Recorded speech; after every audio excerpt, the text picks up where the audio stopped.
di jantung hutan Kalimantan yang legendaris, di mana kanopi pohon menjulang, menutupi langit dan suara alam menjadi melodi abadi, tersembunyi sebuah rahasia. Jauh di dalam belantara yang jarang terjamah manusia, terdapat sebuah gua tersembunyi, dihiasi lumut dan stalaktit yang berkilauan. Gua itu bukan hanya sekadar ceruk batu. Ia adalah rumah, dan di dalamnya hiduplah sebuah ikatan yang luar biasa.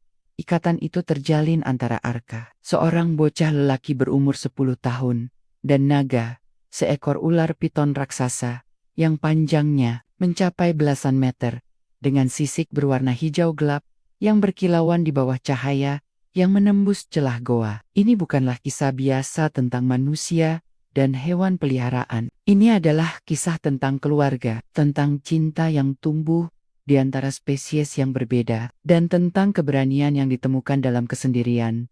Kisah Arka dimulai 10 tahun yang lalu, ketika ia masih bayi merah.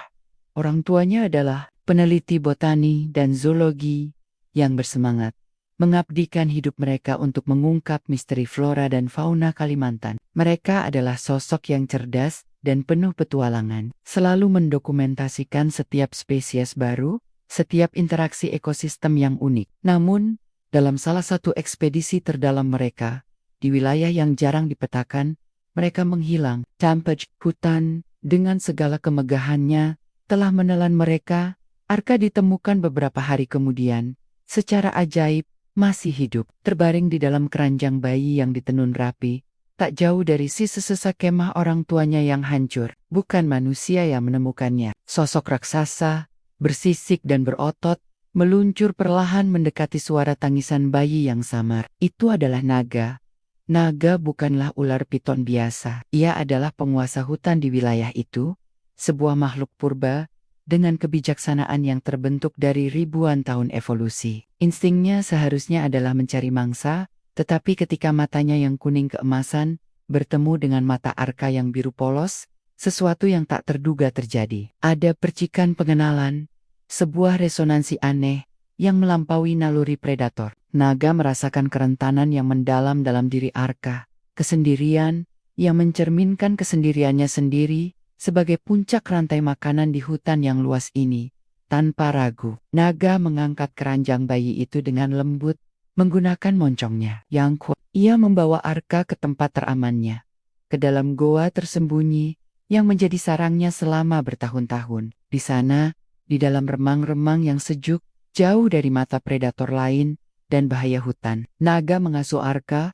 Awalnya, Arka hanyalah makhluk kecil yang tak berdaya, menangis, dan membutuhkan kehangatan. Naga akan melingkarkan tubuhnya yang besar, namun lembut, di sekeliling keranjang Arka, memberikan kehangatan konstan dan rasa aman yang tak tergoyahkan. Ia belajar mengidentifikasi suara tangisan Arka, membedakan antara lapar, tidak nyaman, atau sekadar ingin disentuh. Naga akan perlahan-lahan menggulirkan tubuhnya di samping Arka, membiarkan Arka merasakan kehangatan sisiknya yang halus. Seiring bulan berganti menjadi tahun, Arka tumbuh. Ia belajar merangkak di lantai goa yang lembab, kemudian berjalan goyah di antara bongkahan batu. Naga selalu mengawasinya. Ia tidak pernah meninggalkan Arka sendirian terlalu lama. Saat Arka cukup besar untuk menjelajahi mulut goa, Naga akan berbaring di ambang pintu, menjadi penghalang hidup yang mencegah Arka melangkah terlalu jauh ke dalam bahaya. Arka tidak pernah mengenal orang tua manusia. Baginya, Naga adalah segalanya. Ia tidak pernah merasa takut pada Naga. Sebaliknya, ia merasakan kasih sayang yang tulus dari makhluk raksasa itu. Ia akan memanjat punggung Naga yang lebar, memeluk lehernya yang tebal, dan berbicara padanya dalam bahasa anak-anak yang penuh celoteh. Naga akan merespons dengan desisan lembut atau gesekan kepalanya yang besar ke pipi Arka, seolah mengerti setiap kata yang diucapkan bocah itu. Ikatan mereka adalah sebuah anomali, sebuah keajaiban di tengah hutan belantara yang keras. Mereka adalah keluarga, terbentuk bukan oleh darah, melainkan oleh takdir dan cinta yang tak terduga. Naga adalah pelindung Arka, guru, dan satu-satunya sahabatnya di dunia yang luas dan kadang menakutkan ini. Arka, di sisi lain, adalah pusat dunia naga, makhluk kecil rapuh yang membangkitkan sisi kelembutan dalam diri reptil purba itu. Kisah mereka baru saja dimulai. Sebuah simfoni kehidupan yang dimainkan di panggung agung hutan Kalimantan. Kehidupan Arka di dalam goa bersama naga memiliki rutinitasnya sendiri. Sebuah tarian harmonis dengan ritme hutan yang tak pernah berhenti. Setiap pagi, saat sinar matahari menembus sela-sela kanopi pohon yang tinggi dan menerangi sebagian kecil mulut goa, Arka akan terbangun. Naga, yang biasanya melingkar di dekatnya seperti benteng hidup, akan meregangkan tubuhnya yang luar biasa, panjang, menciptakan suara gesekan sisik yang khas di atas batu. Suara ini adalah alarm pagi Arka.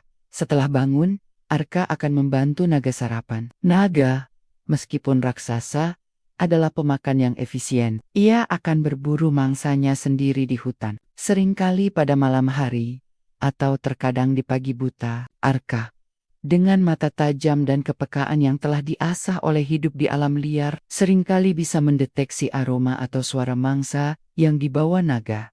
Ia akan melihat naga melahap buruannya dengan efisien. Sebuah pemandangan yang mungkin mengerikan bagi orang lain, tetapi bagi Arka, itu hanyalah bagian dari siklus hidup. Naga tidak pernah mengancam Arka. Seolah ada kesepakatan tak terucap bahwa mereka adalah dua entitas berbeda dalam rantai makanan, namun terikat oleh takdir.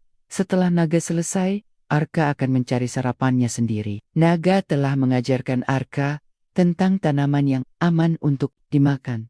Dengan moncongnya yang tumpul, naga akan menyentuh daun atau buah tertentu, seolah memberi isyarat ini aman. Arka belajar membedakan beri-beri manis dari yang beracun, akar-akaran yang mengenyangkan dari yang pahit, dan air jernih dari genangan yang kotor. Pengetahuan ini adalah anugerah yang tak ternilai, warisan hidup dari pelindungnya. Arka mengumpulkan buah-buahan hutan, terkadang mencari umbi-umbian, dan selalu memastikan ia memiliki akses ke sumber mata air bersih yang mengalir di dekat goa. Sebuah rahasia yang hanya mereka berdua ketahui. Siang hari adalah waktu untuk eksplorasi. Arka, meskipun masih kecil, memiliki rasa ingin tahu yang besar. Ia akan menjelajahi area di sekitar mulut goa. Tidak pernah terlalu jauh, karena ia tahu batas aman yang telah ditetapkan naga. Ia belajar mengenali suara hutan, kikauan birong yang berbeda-beda, gericak monyet di dahan pohon, desiran angin di antara dedaunan. Ia bisa membedakan jejak binatang, tapir, babi hutan, atau bahkan harimau dahan yang jarang terlihat. Pengetahuan ini bukan hanya untuk bertahan hidup, tetapi juga untuk hiburan. Hutan adalah taman bermainnya, penuh dengan keajaiban yang tak ada habisnya. Naga selalu berada di dekat Arka selama eksplorasinya. Terkadang, ia akan berjemur di bawah sinar matahari yang menembus celah pepohonan. Tubuhnya yang besar menyerap kehangatan, namun matanya yang selalu waspada tidak pernah lepas dari Arka. Jika ada bahaya, mendekat suara langkah kaki manusia yang tak dikenal, atau auman predator lain, naga akan segera bereaksi. Ia akan mengeluarkan desisan peringatan yang rendah dan dalam, membuat bulu kuduk Arka berdiri. Kemudian, dengan kecepatan yang mengejutkan untuk ukurannya, ia akan meluncur di antara Arka dan sumber bahaya. Tubuhnya yang besar menjadi perisai yang tak tertembus. Naga adalah bayangan Arka, pelindung yang tak terlihat namun selalu hadir. Arka, di sisi lain, adalah jendela naga ke dunia manusia. Meskipun naga tidak berbicara, Arka sering bercerita padanya. Ia akan berbicara tentang apa yang ia lihat di hutan, tentang kupu-kupu berwarna-warni, tentang awan yang berbentuk aneh, atau tentang impiannya yang samar. Ia ingin tahu tentang dunia di luar hutan, tentang tempot-tempot yang lebih besar, tentang orang-orang yang menyerupai dirinya. Naga akan mendengarkan, menggerakkan kepalanya perlahan, sesekali menyentuh tangan Arka dengan moncongnya yang lembut, seolah memberi isyarat bahwa ia mengerti. Arka tidak pernah merasa kesepian dengan naga di sisinya. Hubungan mereka adalah komunikasi yang melampaui kata-kata. Sore hari, saat cahaya mulai memudar dan hutan mulai diselimuti bayangan, Arka dan naga akan kembali ke goa. Arka akan membantu naga membersihkan area tidur mereka, menyingkirkan dedaunan kering atau kotoran. Terkadang, Arka akan membaca buku-buku tua yang ia temukan di antara barang-barang peninggalan orang tuanya, mencoba memahami tulisan dan gambar-gambar. Azin, ia belajar membaca sendiri, mengeja setiap kata, mencoba menyusun potenggan-potenggan teka-teki tentang dunia yang ia tidak kenal. Malam hari adalah waktu untuk kedekatan. Arka akan meringkuk di lekukan tubuh naga yang melingkar, merasakan kehangatan konstan dari sisik-sisik besar itu. Di tengah kegelapan yang pekat, diiringi suara-suara malam hutan lolongan serigala, panggilan burung hantu, gemerisik dedaunan Arka akan tertidur dengan aman, dilindungi oleh sahabat raksasanya. Rutinitas ini, meskipun tidak konvensional, adalah kehidupan mereka. Sebuah kehidupan yang mengajarkan Arka tentang kemandirian, tentang harmoni dengan alam, dan yang terpenting, tentang kasih sayang yang ditemukan di tempat yang paling tidak terduga. Kehidupan Arka dan naga di dalam goa tersembunyi di hutan Kalimantan memang tenang dan harmonis. Tetapi mereka tidak sepenuhnya terisolasi dari dunia luar. Hutan, meskipun luas dan tak terjamah, adalah sebuah ekosistem yang dinamis, selalu berubah, dan terkadang menghadirkan ancaman yang nyata. Ancaman ini tidak selalu datang dari predator alami. Sering, bahaya terbesar datang dari spesies lain yang juga mencari nafkah di belantara ini. Manusia, para pemburu liar, adalah bahaya yang paling sering muncul. Mereka masuk ke hutan dengan tujuan yang egois, mencari hewan-hewan langka untuk diambil kulitnya, gadingnya, atau dagingnya. Arka telah belajar mengenali suara mesin pemotong kayu yang jauh, suara tembakan yang memekakan telinga, atau bau asap api unggun yang ditinggalkan oleh para pemburu. Setiap kali suara-suara ini mendekat, naga akan menunjukkan kewaspadaan ekstrem. Tubuhnya akan menegang, desisannya akan menjadi lebih dalam dan lebih sering, dan matanya yang kuning keemasan akan memindai sekeliling dengan intensitas tinggi. Naga memiliki cara sendiri untuk menghadapi para penyusup ini. Ia tidak perlu menyerang atau melukai. Kehadirannya saja sudah cukup. Saat para pemburu terlalu dekat dengan wilayah goa, naga akan muncul dari balik pepohonan, meluncur di tanah hutan dengan kecepatan yang mengejutkan untuk ukurannya yang kolosal. Penampakan seekor ular piton raksasa sepanjang belasan meter, dengan mata tajam dan sisik berkilauan, cukup untuk membuat para pemburu yang paling berani sekalipun lari tunggang langgang ketakutan. Beberapa akan menjatuhkan peralatan mereka, yang kemudian akan dikumpulkan oleh Arka sebagai harta karun baru pisau tumpul, senter rusak atau kain lusuh yang bisa digunakan. Selain pemburu, ada pula penebang liar. Mereka datang dengan niat yang sama merusaknya, membawa mesin-mesin berat yang memekakkan telinga, menebang pohon-pohon raksasa yang telah berdiri selama berabad-abad. Suara gergaji mesin yang meraung dan deru pohon tumbang adalah melodi horor bagi Arka. Ia tahu bahwa setiap pohon yang tumbang adalah bagian dari rumahnya yang hilang. Naga, dalam kasus ini, merasa lebih tidak berdaya. Ia tidak bisa menghentikan mesin-mesin itu. Yang bisa ia lakukan hanyalah memastikan Arka tetap aman, menjauh dari jalur penebangan yang merusak, dan berdoa agar bencana itu cepat berlalu. Arka sering melihat mata naga menunjukkan kesedihan yang langka saat pohon-pohon raksasa itu tumbang, seolah ia merasakan sakit yang sama seperti hutan itu sendiri. Terkadang, Arka dan naga juga berpapasan dengan kelompok masyarakat adat yang tersesat atau sedang berburu di wilayah yang tidak biasa mereka datangi. Berbeda dengan pemburu atau penebang, kelompok ini biasanya tidak memiliki niat jahat. Mereka adalah bagian dari hutan, sama seperti Arka dan naga. Namun, Arka tahu bahwa keberadaannya sebagai manusia yang hidup dengan ular piton raksasa adalah anomali, sebuah rahasia yang harus dijaga. Naga juga merasakan hal yang sama. Jika mereka bertemu dengan kelompok seperti itu, naga akan memastikan ia terlihat tetapi tidak agresif, cukup untuk memberi peringatan. Arka akan bersembunyi di balik tubuh naga yang besar, atau di antara semak-semak lebat, tidak pernah ingin terdeteksi. ada satu insiden yang sangat membekas di ingatan. Arka, sekelompok penjelajah asing yang dilengkapi dengan teknologi canggih dan peta satelit modern, berhasil mendekati wilayah goa mereka lebih dari siapapun sebelumnya. Mereka tampaknya mencari sesuatu yang spesifik, mungkin spesies langka atau situs arkeologi yang belum ditemukan. Arka bisa mendengar percakapan mereka.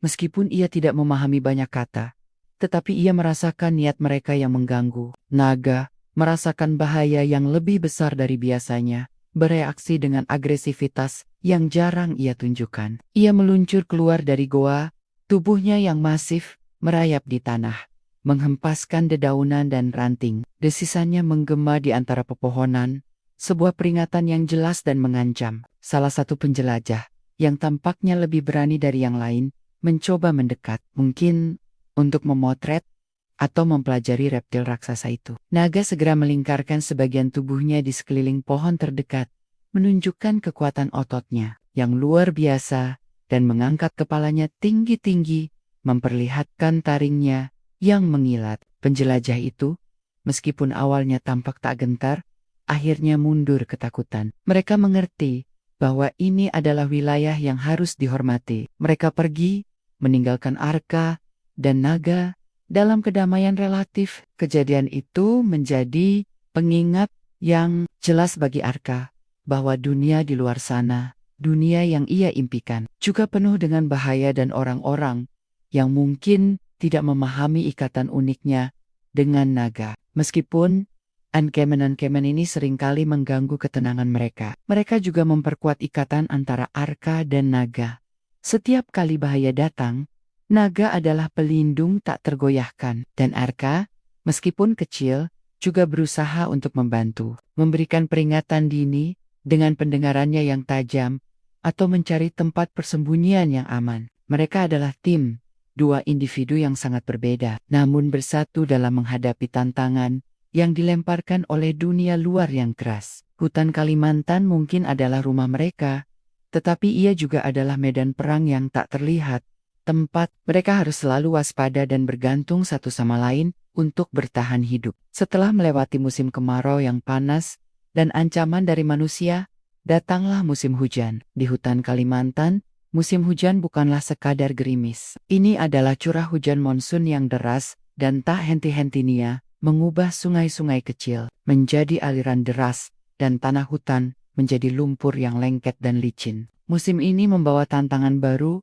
bagi Arka dan Naga, menguji ketahanan mereka dan memperkuat ikatan yang telah terjalin saat hujan mulai turun. Awalnya adalah rintik-rintik lembut yang menyegarkan. Arka suka merasakan tetesan air di kulitnya, membersihkan debu dari rambutnya, dan menghirup aroma tanah basah yang khas. Namun, rintik-rintik itu segera berubah menjadi curah hujan yang lebat. Suara air yang menghantam kanopi pohon dan lantai hutan menjadi simfoni tanpa henti. Goa mereka, yang biasanya kering dan nyaman, mulai merasakan dampaknya. Emmer dari celah-celah batu membentuk genangan kecil di lantai, dan kelembaban meningkat drastis. Tantangan terbesar selama musim hujan adalah banjir. Sungai kecil yang mengalir di dekat goa mereka, yang selama musim kemarau hanya berupa aliran tenang, kini membengkak menjadi arus yang deras dan bergejolak. Arka harus lebih berhati-hati saat mencari air bersih. Seringkali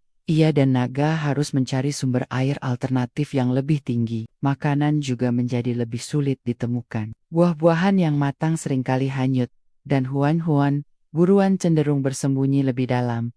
Naga, dengan instingnya, tahu bagaimana menghadapi musim hujan. Tubuhnya yang besar dan berotot membantunya bergerak di tanah yang licin. Ia akan sering melingkarkan diri di sekitar Arka, tidak hanya untuk memberikan kehangatan, tetapi juga untuk melindunginya dari hawa dingin dan kelembaban yang menusuk tulang. Arka sering merasa bersyukur atas sisik naga yang tebal, yang menjadi perisai alami dari dingin. Salah satu momen paling menantang terjadi ketika aliran air di dalam goa menjadi terlalu deras. Air mulai naik, mengancam untuk menenggelamkan area tidur mereka. Naga merasakan bahaya, segera bertindak. Ia dengan hati-hati mengangkat Arka ke punggungnya. Tubuhnya yang besar menjadi perahu hidup. Naga kemudian meluncur keluar dari goa, mencari tempat yang lebih tinggi dan kering. Arka berpegangan erat pada sisik naga, merasakan kekuatan dan determinasi di balik setiap gerakan. Mereka menemukan sebuah ceruk batu kecil di tebing yang lebih tinggi, terlindung oleh rimbunnya dedaunan. Itu adalah tempat berlindung sementara, lebih sempit dan kurang nyaman daripada goa mereka, tetapi kering dan aman dari banjir. Selama beberapa hari, mereka tinggal di sana, menunggu air surut. Arka merasa sedikit terkurung, tetapi ia tahu ini demi keselamatan mereka. Naga akan sering menjulurkan kepalanya keluar, mengamati kondisi, menunggu saat yang tepat untuk kembali salin banjir. Musim hujan juga membawa ancaman lain. Penyakit, kelembaban yang tinggi, dan genangan air adalah tempat berkembang biaknya nyamuk dan serangga pembawa penyakit. Arka, meskipun memiliki daya tahan tubuh yang kuat, terkadang merasa demam atau tidak enak badan. Pada saat-saat seperti itu, naga akan sangat khawatir. Ia akan menjulurkan lidahnya yang bercabang, menyentuh kulit Arka dengan lembut, seolah memeriksa suhu tubuhnya. Ia akan tetap di sisi Arka, memberikan kehangatan dan kenyamanan, menunggu dengan sabar hingga Arka pulih. Arka juga belajar tentang obat-obatan alami yang bisa ditemukan di hutan, daun-daunan tertentu, atau akar-akaran yang bisa meredakan demam. Pengetahuan yang mungkin diajarkan naga secara tidak langsung melalui pengamatannya. Meskipun penuh tantangan, musim hujan juga memiliki keindahan tersendiri. Hutan menjadi lebih hidup, warnanya lebih hijau dan pekat, dan suara tetesan air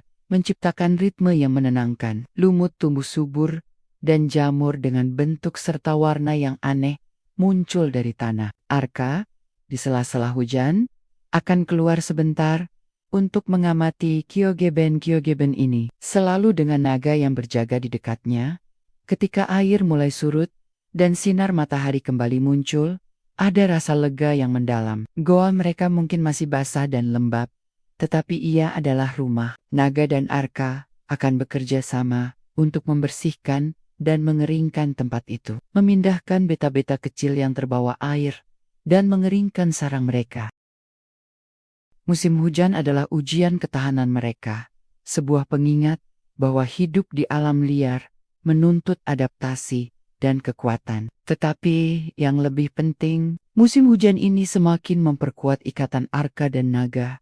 Setiap tantangan yang mereka hadapi bersama, setiap kesulitan yang mereka atasi, menjadikan mereka semakin tak terpisahkan. Mereka bukan hanya sekadar individu yang bertahan hidup. Mereka adalah sebuah unit, sebuah keluarga yang membuktikan bahwa cinta dan dukungan dapat ditemukan dalam bentuk yang paling tak terduga. Bahkan di tengah hutan yang basah kuyup, 10 tahun telah berlalu sejak Arka pertama kali ditemukan oleh naga di jantung hutan Kalimantan. Meskipun hutan adalah satu-satunya rumah yang ia kenal, dan naga adalah satu-satunya keluarga yang ia miliki, ada dorongan yang tak bisa ditolak dalam diri Arka untuk menguak masa lalunya. Dorongan ini tidak hanya berasal dari rasa ingin tahu, tetapi juga dari patenggan petunjuk yang tersisa dari orang tuanya. Di salah satu sudut goa, Arka menyimpan kotak kayu tua yang ia temukan di antara sisa-sisa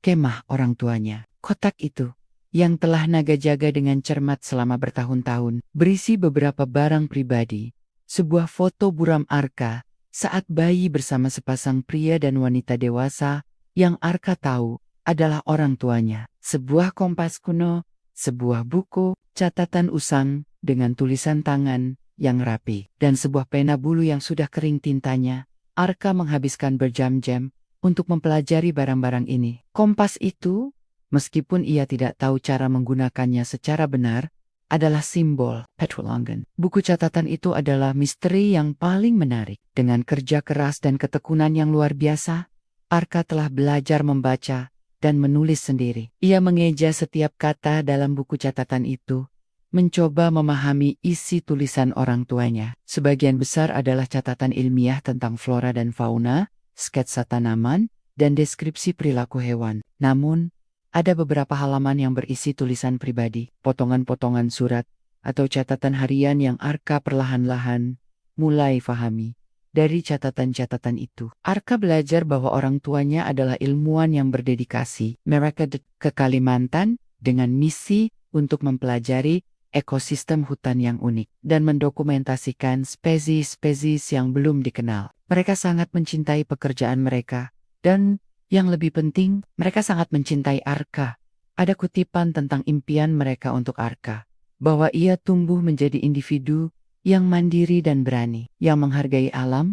Arka sering bercerita kepada naga tentang apa yang ia baca. Mereka adalah ilmuwan, naga. Arka akan berbisik, menyentuh sisik raksasa itu. Mereka mencintai hutan ini, seperti kita. Naga akan mendengarkan dengan sabar, desisannya yang lembut menjadi respons. Arka merasa bahwa naga, dalam kebijaksanaannya, juga memahami betapa pentingnya masa lalu itu bagi Arka. Selain menguak masa lalu, Arka juga mulai mengembangkan impian masa depan. Semakin ia memahami tulisan orang tuanya dan melihat sekilas tentang dunia di luar hutan melalui buku-buku yang ia temukan, semakin besar keinginannya untuk melihat dunia itu secara langsung. Ia ingin tahu apa yang ada di balik batas-batas hutan, bagaimana kehidupan manusia lain, dan apakah ada cara untuk menghormati warisan orang tuanya dengan cara yang lebih besar. Impian ini sering ia ceritakan kepada naga. Suatu hari, naga, aku ingin melihat lautan, katanya suatu sore, saat mereka duduk di mulut goa, mengamati matahari terbenam, dan kota-kota besar yang ada di buku-buku ini. Mungkin aku bisa menemukan cara untuk melindungi hutan ini. Seperti yang orang tuaku coba. Naga tidak pernah menunjukkan tanda-tanda menahan Arka. Sebaliknya, Arka merasakan bahwa naga memahami kerinduan Arka. Meskipun ia adalah pelindung Arka, naga juga adalah makhluk yang bijaksana, yang tahu bahwa Arka adalah manusia dan memiliki takdirnya sendiri. Ada saat-saat Arka melihat mata naga, dan ia merasa ada kesedihan samar di sana. Kesedihan yang tak terucap tentang kemungkinan Arka pergi suatu hari nanti. Namun, Arka tahu bahwa naga tidak akan pernah menghalanginya. Suatu malam, saat Arka membaca buku catatan itu di bawah cahaya rembulan yang masuk ke goa, ia menemukan sebuah peta yang terlipat rapi di bagian belakang. Itu bukan peta hutan, melainkan peta sebuah permukiman kecil di tepi hutan dengan beberapa nama tempat yang ditandai. Ada juga sebuah simbol aneh yang digambar di samping sebuah bangunan kecil. Mirip dengan simbol yang ada di liontin yang selalu Arka kenakan, liontin yang ia temini di lehernya sejak ia ditemukan. Penemuan peta itu adalah titik balik. Itu bukan hanya sekadar petunjuk, tetapi sebuah jalan keluar, sebuah arah yang jelas. Arka tahu bahwa permukiman itu mungkin adalah tempat terdekat yang bisa ia datangi untuk mencari informasi lebih lanjut tentang orang tuanya atau tentang dunia di luar. Ia menunjukkan peta itu kepada naga, menjelaskan maknanya dengan antusiasme yang berapi-api. Naga memandang peta itu, lalu memandang Arka.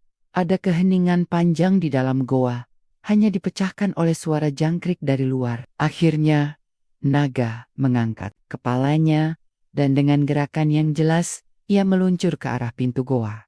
Itu adalah tanda sebuah persetujuan. Naga tidak hanya mengizinkan Arka pergi, tetapi ia juga akan menemaninya. Mereka akan memulai perjalanan bersama, dari kegelapan goa menuju cahaya dunia luar, menguak masa lalu Arka, dan mungkin membangun masa depan yang baru. Perjalanan itu akan penuh dengan ketidakpastian dan bahaya, tetapi dengan naga di sisinya, Arka tahu ia tidak akan pernah sendirian. Impian masa depan Arka tidak lagi sekadar angan-angan, ia akan menjadi kenyataan. Keputusan telah dibuat, dan peta yang baru ditemukan sebagai panduan.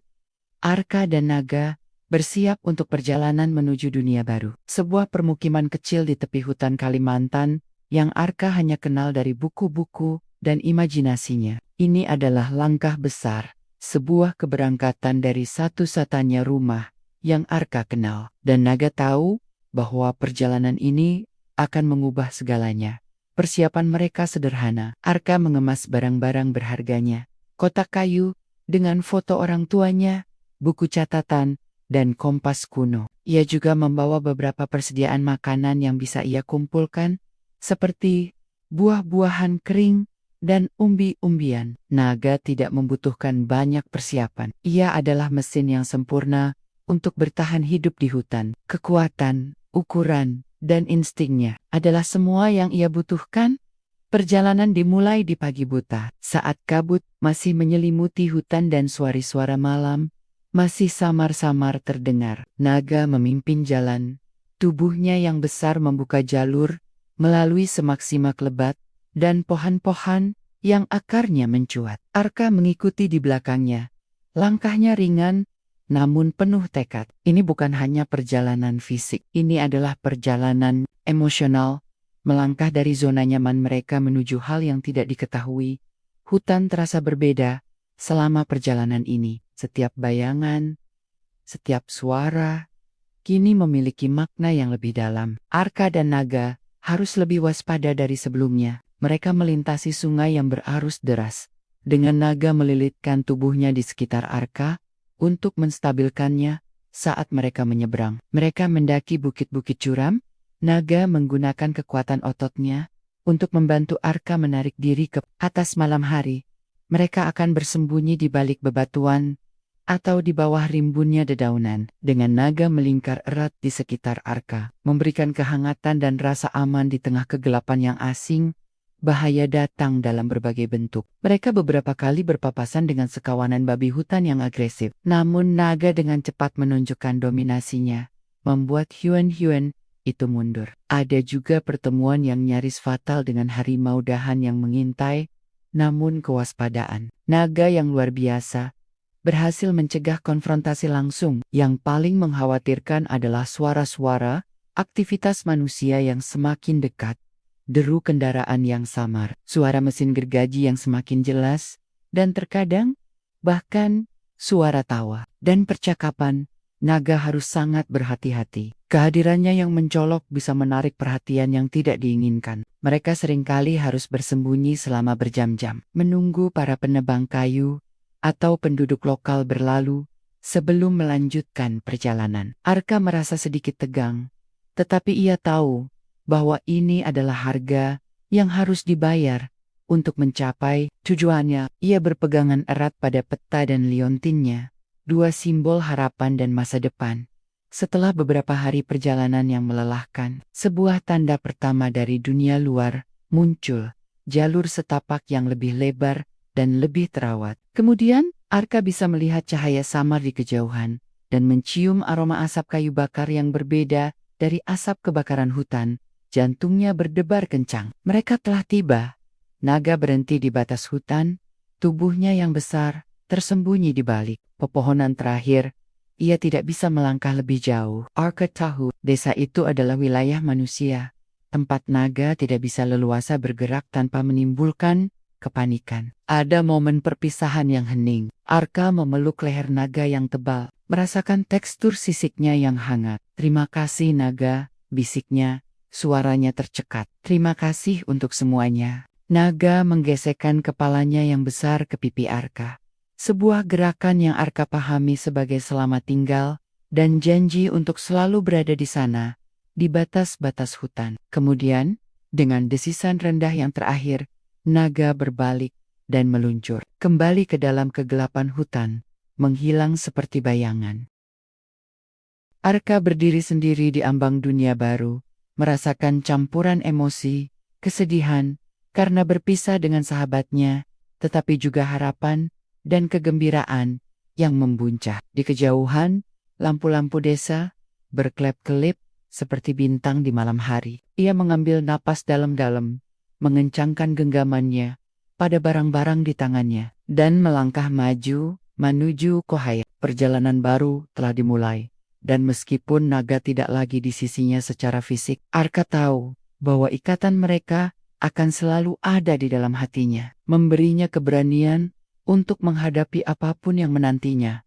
Kisah Arka, sang bocah yatim piatu dari hutan Kalimantan, dan Naga, sang ular piton raksasa pelindungnya, adalah lebih dari sekadar cerita tentang bertahan hidup. Ini adalah simfoni tentang ikatan tak terduga, tentang keluarga yang ditemukan di tempat yang paling tidak mungkin, dan tentang cinta yang melampaui batas-batas spesies, Arka melangkah masuk ke dalam permukiman manusia, dunia yang sama sekali baru bagi ia menemukan masyarakat yang, meskipun awalnya terkejut dengan penampilannya yang liar dan kisahnya yang luar biasa, akhirnya menerima dan membantunya. Dengan bantuan peta dan liontinnya, Arka berhasil menemukan informasi tentang orang tuanya, mengetahui bahwa mereka adalah ilmuwan terkemuka yang dihormati, dan bahwa mereka memang mencintainya lebih dari apapun. Ia juga belajar tentang perlunya melindungi hutan, warisan yang ditinggalkan orang tuanya, sebuah tujuan yang kini menjadi miliknya sendiri. Namun, meskipun Arka menemukan tempatnya di dunia manusia, hati dan jiwanya tetap terhubung dengan hutan. Setiap beberapa bulan, Arka akan kembali ke batas hutan. Ia akan memanggil nama naga, dan seperti sihir, makhluk raksasa itu akan muncul dari rimbunnya dedaunan. Mereka akan berbagi keheningan yang nyaman, bertukar cerita tanpa kata-kata. Arka akan menceritakan tentang pelajaran yang ia dapatkan, tentang orang-orang yang ia temui, dan tentang rencana-rencana untuk melindungi hutan. Naga akan mendengarkan, melingkar di dekatnya. Kehadirannya yang besar adalah pengingat akan cinta yang tak bersyarat. Arka tumbuh menjadi penjaga hutan yang ulung, menggunakan pengetahuannya tentang hutan dan pemahamannya tentang dunia manusia untuk menjadi jembatan antara dua dunia. Ia bekerja untuk melawan penebangan liar, melindungi satwa, dan mendidik masyarakat tentang pentingnya menjaga keseimbangan alam. Setiap langkah yang ia ambil, setiap keputusan yang ia buat, selalu didasari oleh pelajaran yang ia dapatkan dari naga. Rasa hormat terhadap alam, kesabaran, dan kekuatan ikatan yang tulus. Naga, di sisi lain, tetap menjadi penjaga rahasia hutan, roh pelindung yang tak terlihat oleh sebagian besar manusia. Keberadaannya adalah legenda, desas-desus. Namun, Arka tahu bahwa ia nyata. Ia adalah jangkar Arka, pengingat akan masa lalu Arka yang unik dan kekuatan yang ia temukan dalam kesendiriannya. Kisah Arka dan naga adalah pengingat bahwa keluarga bisa ditemukan dalam berbagai bentuk, bahwa kasih sayang dapat tumbuh di tempat yang paling tak terduga, dan bahwa warisan sejati bukanlah harta benda, melainkan ikatan yang tak terputuskan. Mereka adalah bukti hidup bahwa manusia dan alam bisa hidup berdampingan dalam harmoni jika ada saling pengertian dan rasa hormat yang di tengah belantara Kalimantan yang megah. Kisah mereka akan terus hidup. Sebuah bisikan angin di antara pepohonan, sebuah legenda yang menginspirasi harapan bagi masa depan hutan, dan semua makhluk yang menyebutnya rumah.